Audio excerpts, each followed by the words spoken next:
Shalom, Bapak Ibu dan Saudara yang terkasih dalam Kristus Yesus. Kembali kita berjumpa lagi, dan pada minggu ini saya akan menyampaikan firman Tuhan tentang berseru dalam kebenaran. Kita akan belajar apa itu berseru dalam kebenaran. Kita lihat firman Tuhan di dalam Lukas 6 ayat yang ke-46 ya. Lukas pasal 6 ayat yang ke-46 sampai ke-49. Ini perikopnya adalah dua macam dasar ya. Saya bacakan ayat 46. Mengapa kamu berseru kepadaku, Tuhan, Tuhan, padahal kamu tidak melakukan apa yang aku katakan. Ayat 47. Setiap orang yang datang kepadaku dan mendengarkan perkataanku serta melakukannya, aku akan menyatakan kepadamu dengan siapa ia dapat disamakan. Ayat 48. Ia sama dengan seorang yang mendirikan rumah. Orang itu menggali dalam-dalam dan meletakkan dasarnya di atas batu. Ketika datang air bah dan banjir melanda rumah itu tidak dapat digoyahkan karena rumah itu kokoh dibangun. Nah, ayat 49. Akan tetapi barang siapa mendengar perkataanku tetapi tidak melakukannya, ia sama dengan seorang yang mendirikan rumah di atas tanah tanpa dasar. Ketika banjir melandanya, rumah itu segera rubuh dan hebatlah kerusakannya. Ya, di sini Tuhan Yesus katakan pada murid-murid, kepada orang-orang yang mengikut Dia, ya, mengapa engkau berseru kepadaku? Ya, mengapa engkau berseru kepadaku, Tuhan, Tuhan, padahal engkau tidak melakukan apa yang aku perintahkan? Dan di ayat selanjutnya Yesus gambarkan ada dua tipe orang yang mengikuti Yesus, ya, yaitu yang mengikut Yesus, mendengar perkataan Yesus. Yang satu adalah orang yang melakukannya, melakukan apa yang Yesus perintahkan, melakukan apa yang Yesus katakan. Dan yang tipe kedua adalah orang yang mendengar firman Tuhan, orang yang mendengar perkataan Tuhan, tetapi tidak melakukan apa yang diperintahkan oleh Tuhan Yesus. Ya. Jadi semua hal itu, ya, baik yang melakukan kehendak Tuhan maupun yang tidak melakukan kehendak Tuhan, mereka sama-sama mendengar firman Tuhan. Hanya responnya yang membedakan. Makanya Yesus katakan, ya, di ayat yang 46. Mengapa kamu berseru kepadaku, Tuhan, Tuhan? Ya.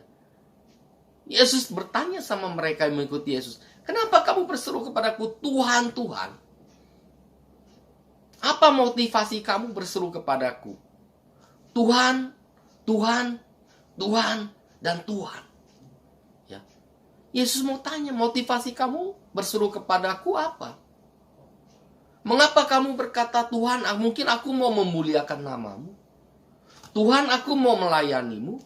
Tuhan, aku akan melakukan kehendakmu. Tuhan, kau tolong aku. Ya. Tuhan, kau berkati aku. Tuhan, kau urapi aku. Tuhan, curahkan Roh Kudus-Mu kepada aku, supaya aku bisa melayani Tuhan, supaya aku bisa menjadi garam, supaya aku bisa menjadi terang. Mungkin ada banyak orang yang mengikuti Yesus yang berseru kepada Tuhan seperti itu. Tapi selanjutnya Yesus katakan,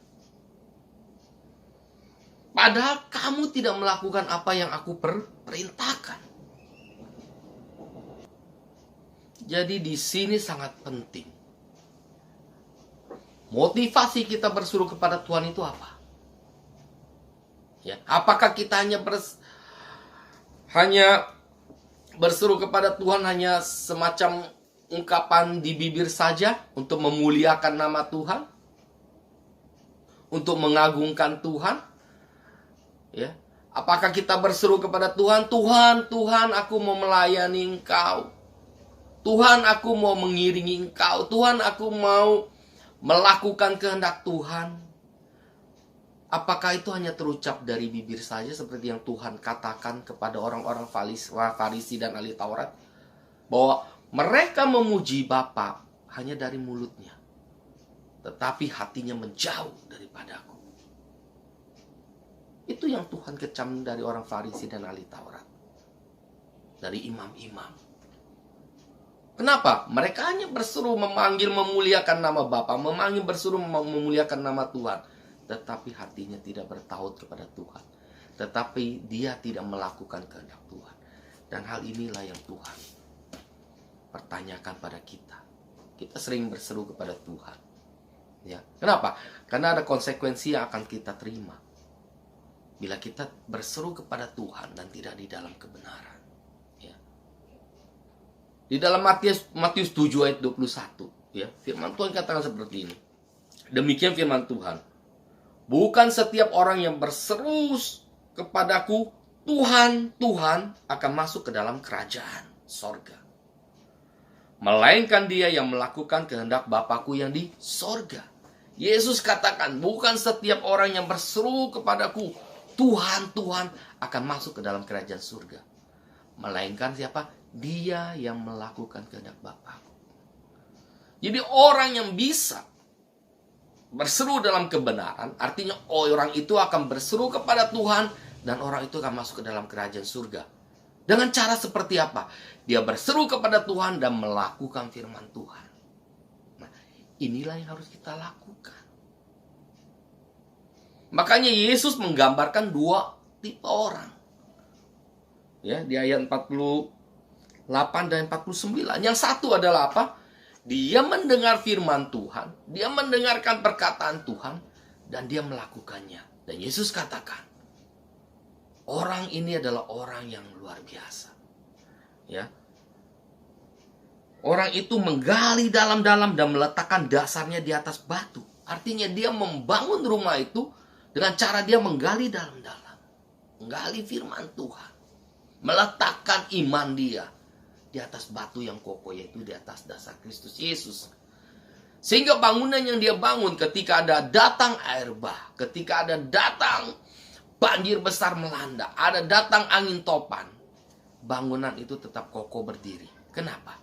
Karena dia letakkan di atas dasar batu yang kokoh, yaitu di atas dasar Kristus Yesus. Dan dia selalu menggali dalam-dalam. Apa yang dia gali?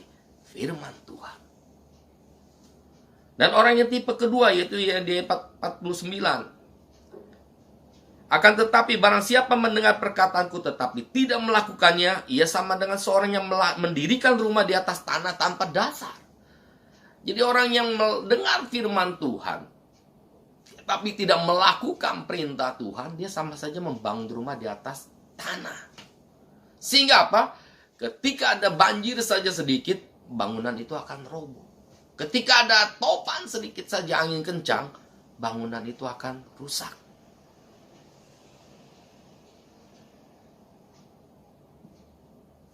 Jadi kita ada di tipe yang mana? Mendengar firman Tuhan, mendengar perkataan Tuhan dan melakukannya, atau hanya mendengar saja tapi tidak berbuat apa-apa. Ya. Sama, mereka punya hal yang sama. Mereka sama-sama dengar firman Tuhan, hanya respon mereka yang berbeda. Ya. Yang satu dia mendengar firman Tuhan, mendengar perkataan Tuhan, dan dia responi dengan benar. Sehingga dia tidak hanya berseru kepada Tuhan, tetapi dia juga melakukannya. Sedang yang satu lagi hanya berseru kepada Tuhan, tetapi tidak melakukan kebenaran firman Tuhan. Ya. Kalau saya gambarkan secara mudahnya seperti ini. Kalau Bapak Ibu punya seorang asisten rumah tangga, ya, asisten rumah tangga di rumah Bapak Ibu. Nah, asisten rumah tangga ini selalu memuji bahwa Bapak, Tuan dan Nyonya saya itu sangat baik, sangat luar biasa. Ya. Dia selalu mengatakan, memuji Tuan dan Nyonyanya karena memang Tuan dan Nyonyanya baik. Ya.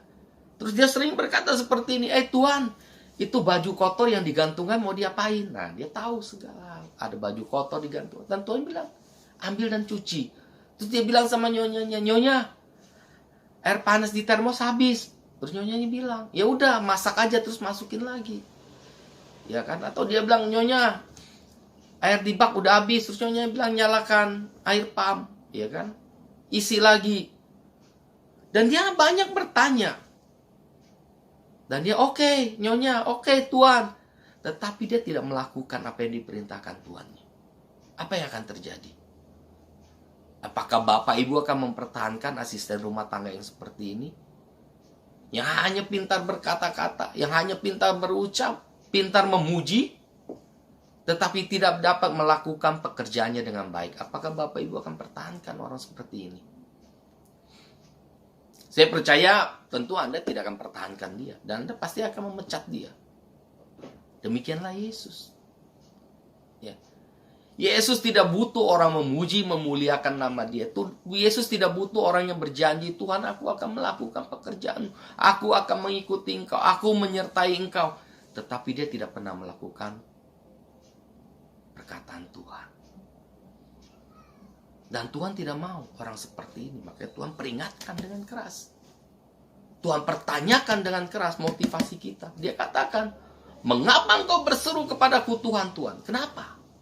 Padahal kamu tidak melakukan kehendakku. Kamu tidak melakukan perkataanku. Ya. Motivasi apa yang Anda punyai ketika Anda memuji, memuliakan Tuhan dengan katakan? Apa motivasimu? Padahal engkau tidak melakukan kehendak Tuhan. Dan itulah bukan yang Tuhan kehendaki. Yang Tuhan kehendaki adalah engkau berseru dalam kebenaran. Engkau berseru kepada Tuhan, engkau memuliakan Tuhan, engkau berjanji kepada Tuhan, engkau meminta pertolongan Tuhan, tetapi engkau juga melakukan kebenaran firman Tuhan. Itulah yang Tuhan kehendaki. Ya. Itulah yang Tuhan kehendaki. Banyak sekali anak-anak Tuhan. Ya, ketika ditanya, apakah engkau mengasihi Tuhan? Apakah engkau mau melayani Tuhan? Dan banyak alasannya mereka selalu ungkapkan. Bahwa saya tidak mampu, saya tidak sanggup, saya tidak bisa. Kenapa? Karena saya tidak belajar teologi, saya tidak belajar Alkitab. Dan saya juga belum lama menjadi pengikut Kristus. Dan ada banyak alasan lagi. Oh, saya masih menempuh pendidikan. Nanti tunggu saya lulus, saya baru melayani Tuhan. Dan begitu dia lulus, ada lagi alasannya. Saya baru lulus, saya harus mencari pekerjaan untuk mencukupi kehidupan keluarga saya. Setelah itu apa? Saya masih mau menikmati hidup. Ya. Dan ketika dia sudah sakit, sudah tua, hanya tinggal sisa-sisa umur saja, baru dia bilang, Tuhan, aku mau melayani Engkau. Jadi banyak sekali dari kita yang hanya memberikan sisa kepada Tuhan. Ya. Ada juga yang punya alasan, aku tidak mampu, aku tidak bisa, aku tidak sanggup.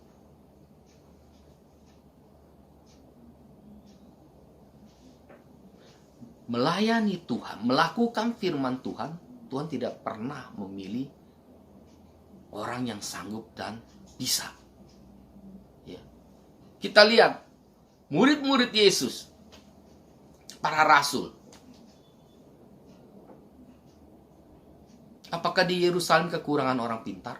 Ada banyak ahli Taurat, ada banyak ahli orang Farisi, ada banyak imam-imam yang pintar-pintar. Tapi pertanyaan, kenapa Yesus memilih murid-murid yang dari apa? Dari golongan rakyat jelata. Ya, rasul-rasul tidak ada yang dari orang berpendidikan. Mereka adalah orang-orang kasar. Mereka adalah penjala ikan. Mereka adalah kuli-kuli.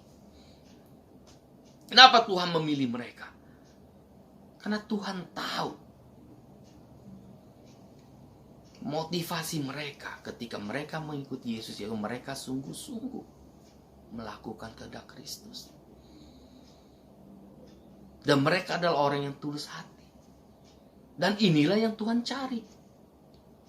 Tuhan tidak butuh kepintaran kita. Tuhan tidak butuh kehebatan kita. Tuhan tidak butuh ketenaran kita. Tuhan tidak butuh nama besar kita, kekayaan kita untuk mengikut Dia, untuk melakukan kehendak Dia. Enggak. Yang Tuhan butuhkan satu. Itu kamu mau nggak melayani Dia?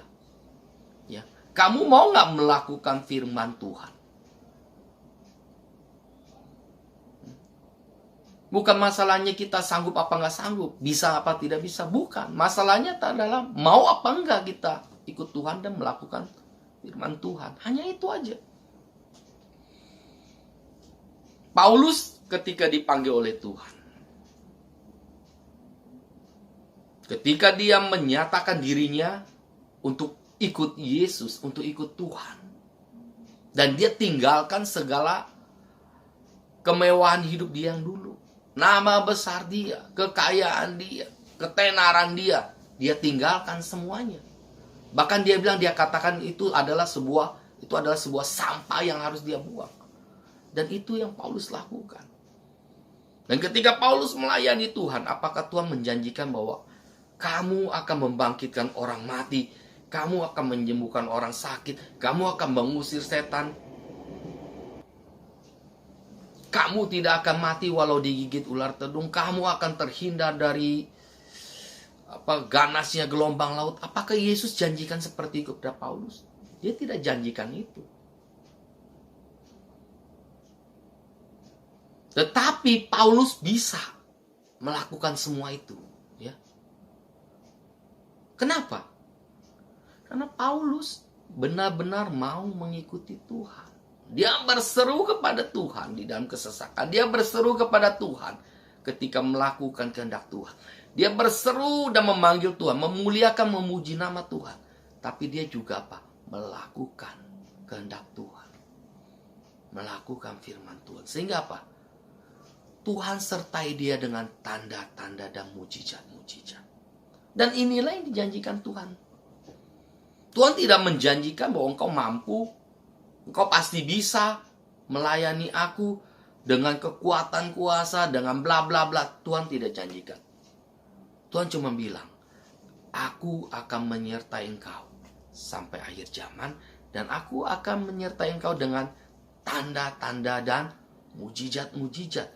Kalau engkau mau melakukan perkataanku, engkau mau melakukan firmanku. Sehingga Paulus beserta rasul yang lain, Petrus, menjadi orang yang sangat luar biasa. Ya. Di Troas, Paulus bisa membangkitkan orang mati. Eutikus, waktu pada saat itu dia mendengarkan bersama dengan banyak orang di loteng lantai ketiga. Ya, ketika Paulus berkhotbah, Paulus mengajar, mereka sangat antusias sampai tengah malam. Dan pas pada tengah malam itu, Eutikus itu seorang anak muda, dia duduk di soto loteng lantai 3, dia ngantuk, dan saat itu dia jatuh dari lantai 3, dia jatuh ke bawah dan mati seketika. Dan Paulus turun mendapatkan Eutikus, dan Paulus berbaring di atas dia dan katakan, dia akan hidup. Dan memang benar, anak muda yang jatuh mati ini hidup kembali. Apakah Paulus dijanjikan oleh Tuhan sebelum dia melayani Tuhan bahwa dia akan membangkitkan orang mati? Tidak. Paulus hanya melakukan saja. Tetapi Tuhan menyertai dengan tanda-tanda dan mujizat-mujizat. Jadi buat kita saat ini, sekarang ini, Bapak Ibu Saudara sekalian, tidak ada alasan buat kita untuk tidak mampu melakukan firman Tuhan. Aku tidak bisa melayani Tuhan. Aku tidak sanggup karena aku tidak belajar Alkitab. Aku belum dididik untuk melayani Tuhan. Tuhan tidak butuh itu. Yang Tuhan butuhkan adalah kita mau nggak melayani Tuhan. Itu aja. Ketika kita mau melayani Tuhan, Tuhan akan sertai kita dengan tanda-tanda dan mujizat-mujizat. Ya. Jadi yang Tuhan butuhkan bukan hanya orang berseru kepada Dia, Tuhan, Tuhan. Bukan hanya orang yang memuliakan Tuhan, memuji Tuhan, berjanji kepada Tuhan, meminta pertolongan Tuhan. Bukan itu yang Tuhan butuhkan. Yang Tuhan butuhkan adalah engkau berseru memanggil aku, memuliakan aku, tetapi engkau juga melakukan firman-Ku. Kalau kita lakukan ini, percayalah, penyertaan Tuhan akan menyertai kita sampai selama-lamanya. Disertai dengan tanda-tanda, disertai dengan mujizat-mujizat. Ya, jadi sekarang, mari Bapak Ibu Saudara sekalian, saya ajak, berserulah kepada Tuhan dalam kebenaran. Yaitu apa? Kita berseru memuliakan Tuhan, memuji Tuhan. Ya, kita berjanji kepada Tuhan dan kita lakukan firman Tuhan. Karena itulah yang Tuhan mau dari hidup kita. Dan saya percaya, kalau Bapak Ibu sungguh-sungguh mendengar dan meresapi firman ini, maka Bapak Ibu pasti akan mengambil satu keputusan untuk mau melayani Tuhan. Jangan pikirkan lagi engkau sanggup, jangan pikirkan lagi engkau tidak mampu, jangan pikirkan engkau tidak pintar, jangan pikirkan engkau tidak kaya, jangan pikirkan engkau tidak belajar Alkitab, engkau tidak sekolah teologi. Jangan pikirkan itu, karena Tuhan tidak butuh itu. Yang Tuhan butuhkan adalah hatimu. Apakah kamu mau sungguh-sungguh mengikut aku, melakukan kehendak-Ku, melakukan firman-Ku? Kalau kita mau melakukannya, Tuhan akan memberkati kita. Terima kasih. Tuhan Yesus memberkati. Mari kita berdoa. Bapa, di dalam nama Tuhan Yesus, hamba berdoa untuk setiap anak-anak-Mu yang mendengarkan firman ini. Biarlah mereka mengerti kebenaran firman Tuhan. Bahwa mereka tidak hanya cukup berseru memanggil nama Engkau, Tuhan, Tuhan. Nah, kami tahu bukan setiap orang yang berseru memanggil namamu Tuhan, Tuhan yang akan masuk ke dalam kerajaan surga. Melainkan dia melakukan kehendak Bapa. Dan mulai saat ini Tuhan, kami mau bersungguh-sungguh. Bahwa kami mau berseru kepada Tuhan. Dan kami juga mau melakukan kehendak Tuhan. Oleh sebab itu Tuhan, terima kasih untuk firman-Mu ini yang mengajarkan kepada kami. Untuk melayani pekerjaan Tuhan, untuk melakukan firman Tuhan, kami hanya cukup dengan hati yang mau dan tulus untuk melakukan kehendak Tuhan. Karena Tuhan tidak melihat kehebatan kami, Tuhan tidak melihat kepintaran kami, Tuhan tidak melihat kekayaan kami, Tuhan tidak melihat kesanggupan kami, Tuhan tidak melihat latar belakang kami. Apakah kami berasal dari latar belakang orang yang percaya Tuhan dari dulu, atau Tuhan tidak melihat latar belakang kami, apakah kami orang jahat dulunya. Tuhan tidak melihat latar belakang kami, apakah kami sekolah teologi. Tidak, tetapi Tuhan melihat hati kami. Apakah kami mau sungguh-sungguh mengikut Tuhan? Apakah kami mau sungguh-sungguh melakukan firman Tuhan? Kalau kami mau melakukannya, kami percaya Tuhan akan sertai kami dengan tanda-tanda, dengan mujizat-mujizat. Dan Tuhan akan sertai kami sampai akhir zaman. Terima kasih Bapa. Terima kasih Tuhan Yesus. Biarlah kasih anugerah, damai sejahtera, sukacita serta penyertaan yang sempurna dari Allah Bapa, Allah Putra dan Allah Roh Kudus selalu menyertai anak-anak-Mu dimanapun mereka berada. Baik usaha pekerjaan mereka, baik keluarga mereka, pendidikan mereka. Dan kami percaya apapun yang mereka lakukan, Tuhan buat berhasil. Di dalam berkat nama Tuhan Yesus Kristus. Haleluya. Amin. Terima kasih. Tuhan Yesus memberkati.